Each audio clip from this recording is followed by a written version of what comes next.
आप सभी का स्वागत है आपका अपना क्लास एसएस क्लास 2.0 में। तो फ्रेंड्स, आज पढ़ेंगे क्लास 10th साइंस का फिजिक्स से लगभग जितने भी चैप्टर है उन सभी को आज कवर करेंगे। लगभग 200 MCQ क्वेश्चन को आज कवर करेंगे। आप लोग इसे कवर कर ले, आपको यहाँ से लगभग 50 मार्क्स पक्के हो जाएंगे। तो चलिए बिना टाइम वेस्ट किए हुए अपने क्लास की शुरुआत करते हैं। इन सभी को चैप्टर वाइज कवर करेंगे जिससे आपको आसानी से याद हो जाए और कन्फ्यूजन भी ना हो। तो चलिए क्लास की शुरुआत करते हैं। पहला प्रश्न है, दाढ़ी बनाने में कौन सा दर्पण प्रयुक्त होता है? दाढ़ी बनाने में कौन सा दर्पण का उपयोग किया जाता है? तो ऑप्शन सी, अवतल दर्पण। क्वेश्चन नंबर 2, प्रकाश के प्रवर्तन के कितने नियम हैं? प्रकाश के प्रवर्तन के 2 नियम हैं। Option B. क्वेश्चन नंबर 3, किस दर्पण में बड़ा प्रतिबिंब बनता है?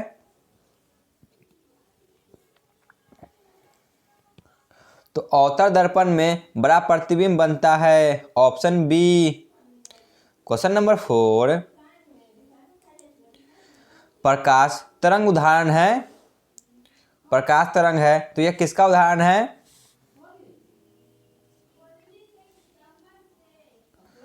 तो यह विद्युत चुंबकीय तरंग का उदाहरण है। Option B. Question number 5, motor चालक के सामने दर्पण लगा होता है।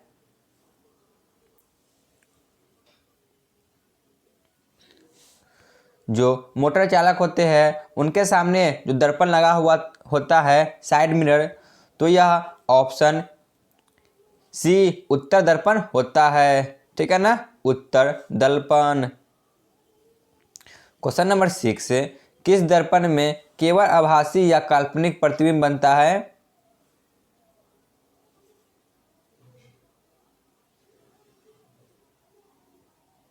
तो ऑप्शन डी, समतल या उत्तर दर्पण में।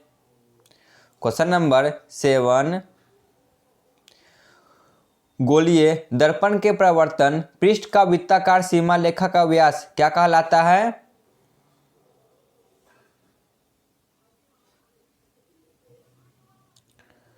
तो यह गोलीय दर्पण का द्वारक कहलाता है। Option D.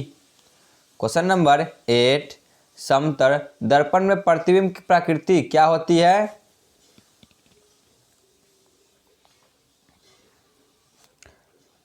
तो यह आभासी तथा बराबर होती है। Option D. आगे चलते हैं। क्वेश्चन नंबर 9, सोलर कुकर में किस दर्पण का व्यवहार किया जाता है? तो इसमें अवतल दर्पण का व्यवहार किया जाता है। Option B.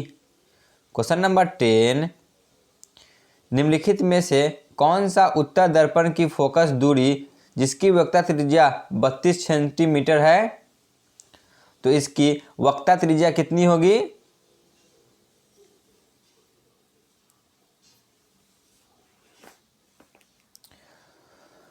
तो ऑप्शन डी 16 सेंटीमीटर हो जाएगी। क्वेश्चन नंबर 11, सर्च लाइट का प्रवर्तक सतह कौन होता है?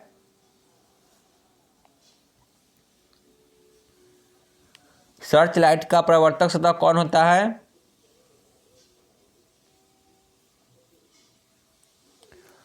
तो ऑप्शन बी, अवतल दर्पण। क्वेश्चन नंबर 12, किसी दर्पण का मध्य बिंदु कहलाता है? बताइए किस दर्पण का मध्य बिंदु कहलाता है? ऑप्शन देख लें।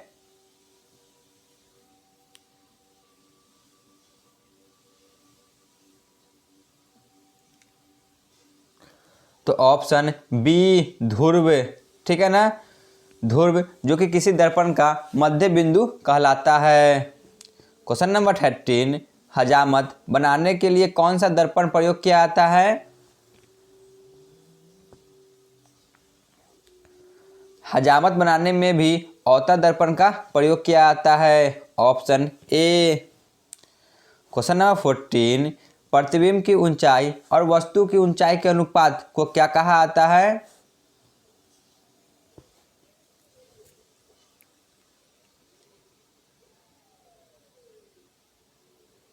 बताइए, प्रतिबिंब की ऊंचाई और वस्तु की ऊंचाई के अनुपात को क्या कहा आता है?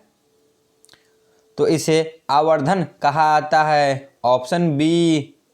क्वेश्चन नंबर 15, किस दर्पण में वास्तविक और काल्पनिक दोनों प्रतिबिंब बनता है?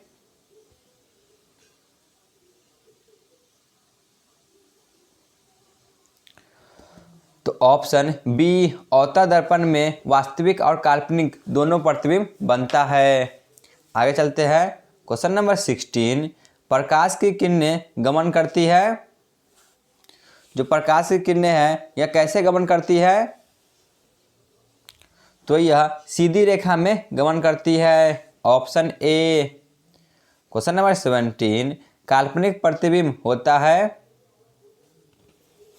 जो काल्पनिक प्रतिबिंब होता है तो यह कैसा होता है?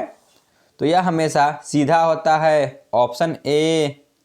क्वेश्चन नंबर 18, गोलीय दर्पण की फोकस दूरी उसकी वक्रता त्रिज्या की होती है। जो गोलीय दर्पण है तो इसकी फोकस दूरी उसकी वक्रता त्रिज्या की कितनी होगी? तो यह आधी हो जाती है। ऑप्शन ए।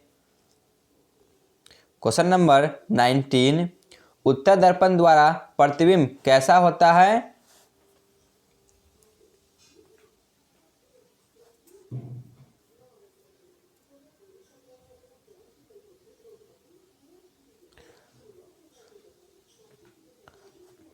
उत्तर दर्पण में बना प्रतिबिंब हमेशा सीधा होता है। Option A. क्वेश्चन नंबर 20, आवर्धन का ऐसा ही मात्रक होता है। यह फर्स्ट चैप्टर यानी कि प्रकाश का प्रवर्तन का अंतिम क्वेश्चन है। आवर्धन का ऐसा ही मात्रक होता है। तो इसका ऐसा ही मात्रक विहीन कहलाता है। Option D. तो ये मोस्ट VVI MCQ क्वेश्चन था प्रकाश के प्रवर्तन से, और जो क्वेश्चन पूछे जा रहे हैं उसी को कवर किए हैं। तो आप लोग इतना को कवर कर ले, आपको आसानी से इसमें 5 से 6 मार्क्स के निश्चित तौर पे प्रश्न पूछे जाते हैं, यानी कि आपको यहाँ से 5 से 6 मार्क्स यहाँ पे कवर हो गए। चलिए चलते हैं नेक्स्ट चैप्टर पे। अब है प्रकाश के अपवर्तन। पहला प्रश्न है, प्रकाश के अपवर्तन के कितने नियम हैं? प्रकाश के अपवर्तन के भी 2 नियम होते हैं। Option B. Question number 2, lens की क्षमता का ऐसे ही मात्रक क्या कहलाता है? तो ऑप्शन डी, डायोप्टर कहलाता है। क्वेश्चन नंबर 3, अवतल लेंस में आवर्धन बराबर होता है। अवतल लेंस में आवर्धन बराबर होता है। तो ऑप्शन डी, V/U के। क्वेश्चन नंबर 4, निम्न में से कौन सा पदार्थ लेंस बनाने के लिए प्रयुक्त नहीं किया जा सकता?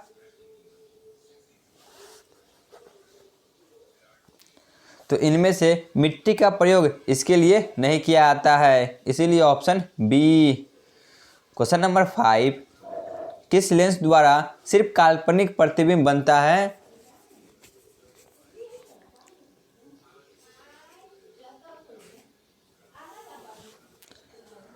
तो काल्पनिक प्रतिबिंब सिर्फ अवतल लेंस के द्वारा बनता है। Option B. क्वेश्चन नंबर 6 पे आते हैं। कौन सा लेंस आभासी लेंस कहलाता है?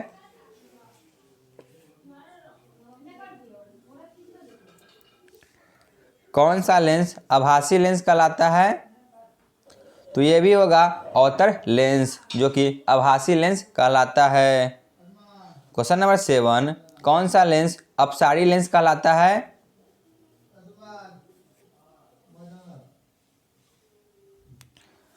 अपसारी लेंस कौन सा कहलाता है? तो इसका भी होगा ऑप्शन बी, अवतल लेंस। क्वेश्चन नंबर 8, लेंस की क्षमता व्यक्त की जाती है?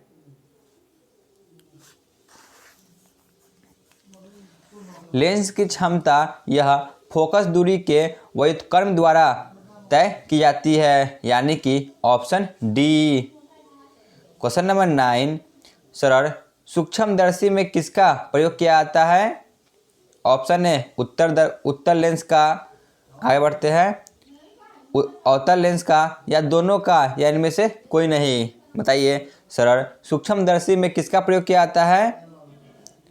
तो इसमें सिर्फ उत्तर लेंस का प्रयोग किया जाता है, इसीलिए ऑप्शन ए उत्तर लेंस।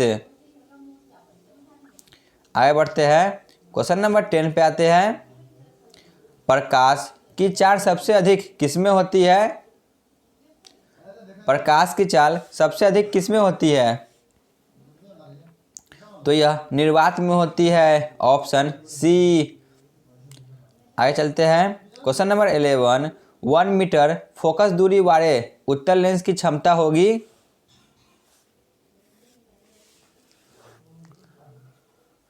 तो option B 1 dioptre. Question number 12, यदि आपतन कोण I तथा अपवर्तन कोण R हो तो कोणीय विचलन क्या होगा? थोड़ा सा मिस प्रिंटिंग हो गया, सही कर ले। यहाँ पे आपतन कोण होगा। बताइए यदि आपतन कोण I तथा अपवर्तन कोण R हो तो कोणीय विचलन क्या होगा?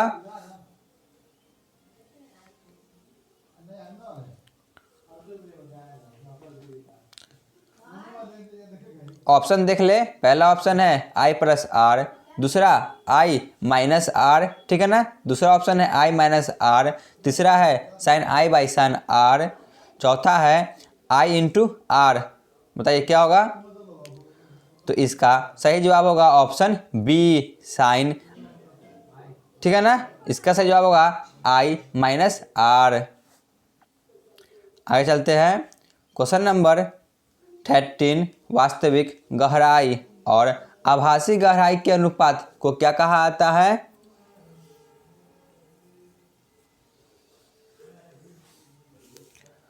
तो इसे अपवर्तनांक कहा जाता है, ऑप्शन सी। क्वेश्चन नंबर 14, एक लेंस की क्षमता +2 डायोप्टर है, तो यह लेंस कैसी होगी? तो यह उत्तर लेंस कहलाएगी, ऑप्शन ए। क्वेश्चन नंबर 15, एक माध्यम से दूसरे माध्यम में प्रकाश के गमन करने पर मुड़ने की घटना को क्या कहा जाता है? तो इसे ही अपवर्तन कहा जाता है, ऑप्शन बी। क्वेश्चन नंबर 16, अपवर्तनांक का मात्रक क्या कहलाता है? तो ऑप्शन सी डायोप्टर कहलाता है। क्वेश्चन नंबर 17, लेंस में मुख्य फोकस की संख्या कितनी होती है? लेंस में मुख्य फोकस की संख्या सामान्यतः तौर पे 2 होती है। क्वेश्चन नंबर 18, निर्गत किरण एवं अभिलंब के बीच के कोण को क्या कहते हैं? बताइए क्या होगा? निर्गत किरण एवं अभिलंब के बीच के कोण को क्या कहा जाता है?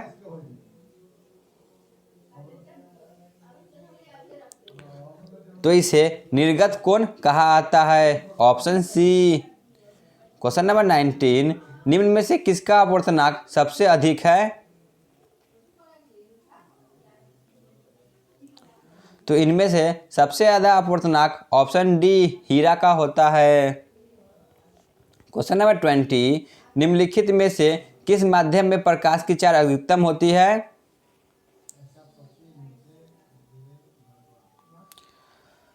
तो हवा में प्रकाश की चाल अधिकतम होती है, ऑप्शन ए। क्वेश्चन नंबर 21, किसी लेंस द्वारा उत्पन्न आवर्धन का ऐसे मात्रक क्या होगा?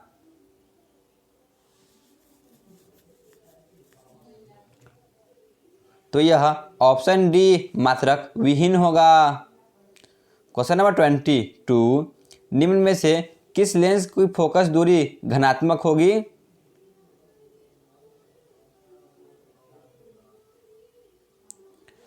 तो ऑप्शन बी उत्तल लेंस की फोकस दूरी धनात्मक होगी। क्वेश्चन नंबर 23, लेंस की क्षमता का ऐसे मात्रक क्या होता है?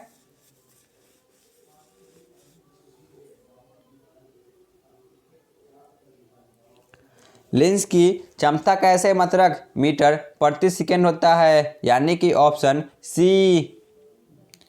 क्वेश्चन नंबर 24, हीरा का अपवर्तनांक कितना होता है?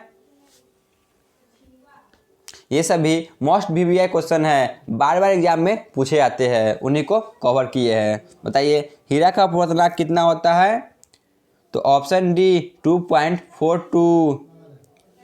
क्वेश्चन नंबर 25, जो कि इस चैप्टर का अंतिम प्रश्न है, अवतल लेंस द्वारा बना प्रतिबिंब कैसा होता है? अवतल लेंस द्वारा बना प्रतिबिंब कैसा होता है?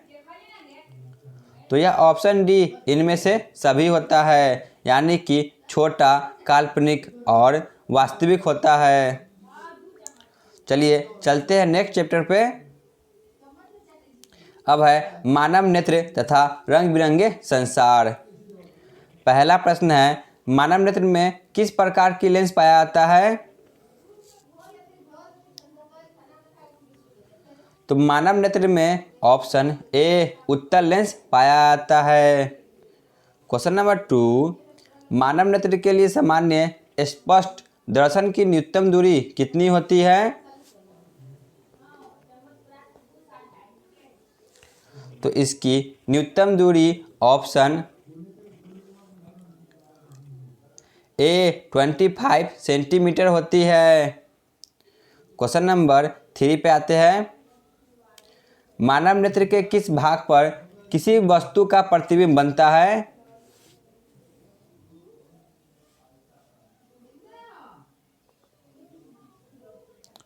तो यह रेटिना पे बनता है, जिसे दृष्टिपटल के नाम से भी जाना जाता है। Option D. क्वेश्चन नंबर 4, दृश्य प्रकाश में किस कण का तरंगदैर्घ्य अधिकतम होता है?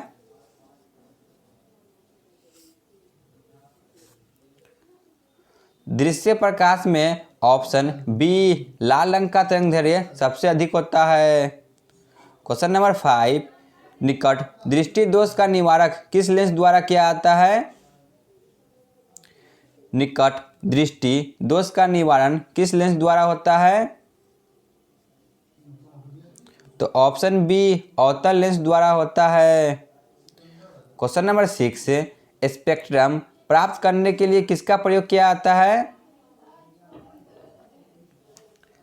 स्पेक्ट्रम प्राप्त करने के लिए ऑप्शन सी प्रिज्म का प्रयोग किया जाता है। क्वेश्चन नंबर 7, जो नेत्र निकट स्थित वस्तु को साफ नहीं देख पाता उसे क्या कहते हैं? जो नेत्र निकट स्थित वस्तु को साफ नहीं देख पाता उसे क्या कहा जाता है? तो उसे ऑप्शन ए दूर दृष्टि दोष कहलाता है। ठीक है ना, ऑप्शन ए। क्वेश्चन नंबर 8, सामान्य आँख के लिए दूरी बिंदु कितनी होती है? सामान्य आँख के लिए दूरी बिंदु अनंत होती है। Option D. क्वेश्चन नंबर 9, श्वेत प्रकाश कितने रंगों के मेल से बनता है? Option A 5, option B 6, option C 7 या ऑप्शन डी 3। बताइए जो श्वेत प्रकाश होती है तो यह कितने रंग के मेल से बनता है? तो यह ऑप्शन सी 7 रंगों के मेल से बनता है। क्वेश्चन नंबर 10, जब सूर्य का प्रकाश वायुमंडल से गुजरता है तो वायु के सूक्ष्म कण किस रंग के प्रकाश को अधिक प्रबलता से परिक्रमा करते हैं?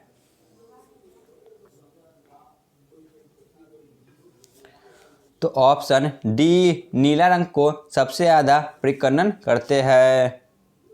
क्वेश्चन नंबर 11, स्पेक्ट्रम में किस रंग की किरण का झुकाव अधिक होता है? तो स्पेक्ट्रम में सबसे अधिक झुकाव ऑप्शन सी बैंगनी रंग का होता है।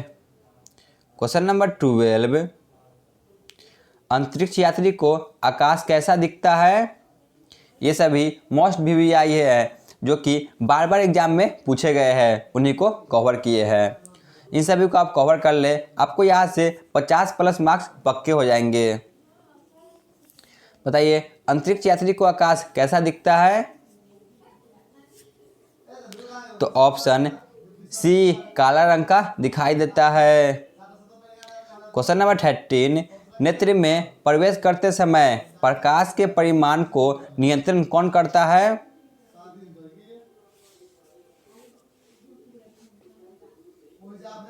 बताइए, नेत्र में प्रवेश करते समय प्रकाश के परिमाण को नियंत्रण कौन करता है? तो इसे नियंत्रण ऑप्शन डी, आइरिस द्वारा किया जाता है। क्वेश्चन नंबर 14, आकाश का रंग नीला क्यों दिखाई देता है?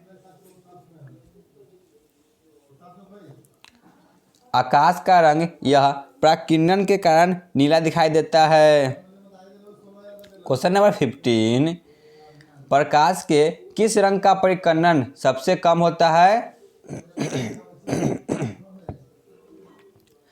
बताइए, प्रकाश के किस रंग का परिकर्णन सबसे कम होता है?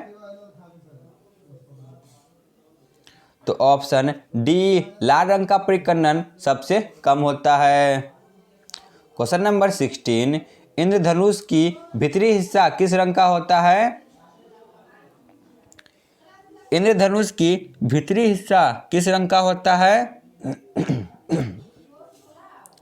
तो ऑप्शन ए, यह बैंगनी रंग का होता है। क्वेश्चन नंबर 17, किस रंग के प्रकाश का तरंगदैर्घ्य सबसे कम होता है? किस रंग के प्रकाश का तरंगदैर्घ्य सबसे कम होता है? तो ऑप्शन ए, बैंगनी रंग का तरंगदैर्घ्य सबसे कम होता है। क्वेश्चन नंबर 18, पुतली के साइज को कौन नियंत्रित करता है? जो हमारी आँख की पुतली होती है, तो इसके साइज को कौन नियंत्रित करता है? तो ऑप्शन बी, परितारिका। क्वेश्चन नंबर 19, किसी कोलाइडी विलयन में निलंबित कणों से प्रकाश के परिकर्णन को क्या कहते हैं? तो इसे ऑप्शन बी, टिंडल प्रभाव कहा जाता है। क्वेश्चन नंबर 20, दीर्घ दृष्टि दोष का उपचार किस लेंस द्वारा किया जाता है? ऑप्शन ए, अवतल लेंस, ऑप्शन बी, उत्तल लेंस, ऑप्शन सी देखते हैं। थोड़ा आगे पीछे हो इसलिए दिक्कत होता है। बाइफोकल लेंस या ऑप्शन डी, लेंस बेलनाकार। बताइए, किस लेंस द्वारा होता है?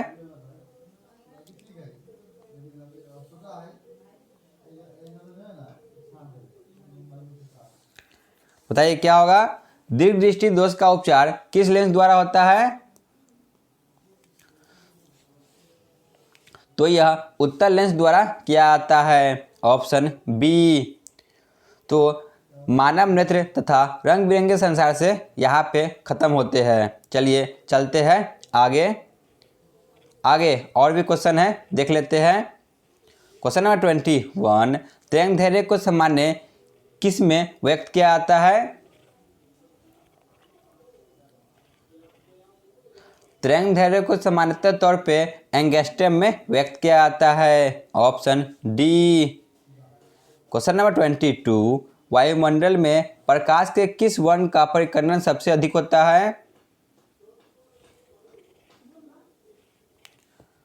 तो प्रकाश का सबसे अधिक परिकर्णन ऑप्शन बी, नीला रंग का होता है। क्वेश्चन नंबर 23, निम्नलिखित में से कौन सा नेत्र का रंगीन भाग है? नेत्र का रंगीन भाग कौन सा है? तो वह है ऑप्शन सी, परितारिका। क्वेश्चन नंबर 24, प्रकाश की किस घटना के कारण सूर्य हमें वास्तविक सूर्योदय से लगभग 2 मिनट पूर्व दिखाई देते हैं?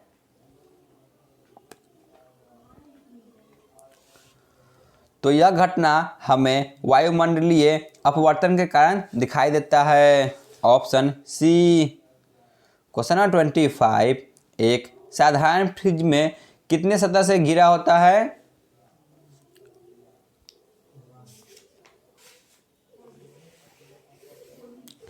एक साधारण प्रिज्म कितने सतह से घिरा होता है? तो यह 5 सतहों से घिरा होता है। Option B. क्वेश्चन नंबर 26, पानी से भरे बाल्टी की गहराई हमें कम दिखाई देती है, बताइए किसके कारण होता है? ऑप्शन ए अपवर्तन के कारण, ऑप्शन बी प्रवर्तन के कारण, ऑप्शन सी पूर्ण आंतरिक प्रवर्तन के कारण, या ऑप्शन डी प्रकीर्णन के कारण। बताइए पानी से भरी बाल्टी हमें कम गहराई दिखाई देती है, ऐसा क्यों? तो यह होता है प्रकाश के अपवर्तन के कारण। Option A. क्वेश्चन नंबर 27 पे आते हैं। टिंडर प्रभाव प्रकाश की कौन सी घटना को प्रदर्शित करता है?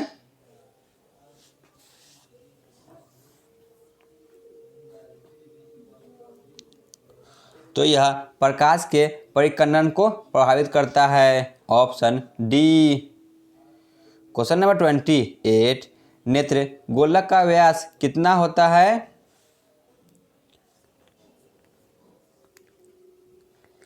नेत्र गोलक का व्यास ऑप्शन सी 2.3 सेंटीमीटर होता है।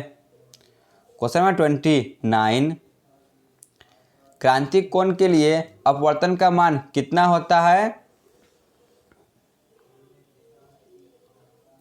क्रांतिक कोण के लिए अपवर्तन का मान ऑप्शन सी 90 डिग्री होता है। क्वेश्चन नंबर 30, तारों का टिमटिमाना प्रकाश के किस घटना को दर्शाता है? तो यह प्रकाश के अपवर्तन को बताता है। Option A. क्वेश्चन नंबर 31 पे आते हैं। फोटोग्राफी कैमरे में किसका प्रयोग किया जाता है? फोटोग्राफी कैमरे में किसका उपयोग किया जाता है? तो इसमें उत्तल लेंस का प्रयोग किया जाता है। Option A. क्वेश्चन नंबर 32 पे आते हैं। आँख के लेंस के पीछे रहने वाले पर्दा को क्या कहा जाता है? आँख के लेंस के पीछे रहने वाले पर्दा को क्या कहा जाता है?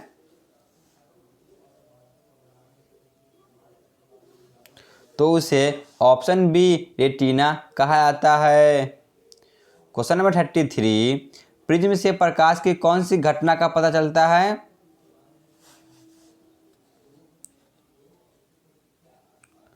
तो प्रिज्म से हमें वन विक्षेपण का पता चलता है। Option D. क्वेश्चन नंबर 34, इंद्रधनुष का बनना किस घटना पर आधारित होता है? जो इंद्रधनुष बनता है तो यह किस घटना पर आधारित होता है?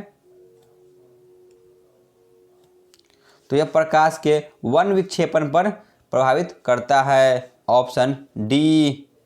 क्वेश्चन नंबर 35, सूर्योदय और सूर्यास्त के समय सूर्य का लाल प्रतीत होना किस परिघटना का वर्णन करता है?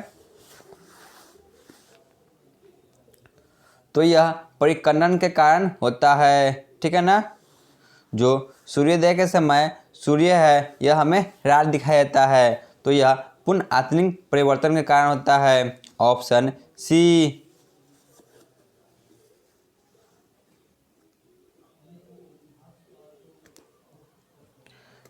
ठीक है ना, यहाँ पे सही कर ले। तो यह होता है परिकर्णन के कारण। यहाँ पे ऑप्शन गलती हो गया था, जो कि परिकीर्णन के कारण हमें जो सूर्य है यह लाल दिखाई देते हैं। क्वेश्चन नंबर 36 पे आते हैं। जरा दृष्टि दोष का उपचार के लिए कौन सा लेंस का प्रयोग किया जाता है?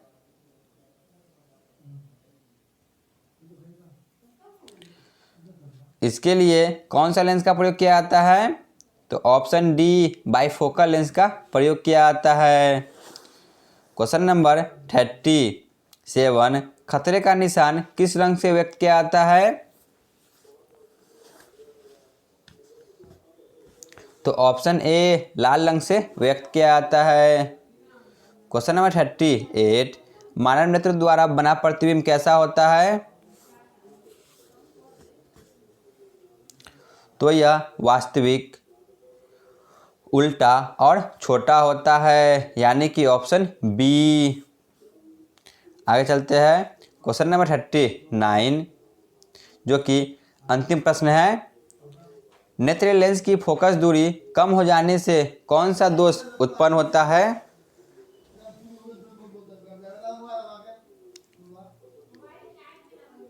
तो ऑप्शन ए, निकट दृष्टि दोष उत्पन्न होती है।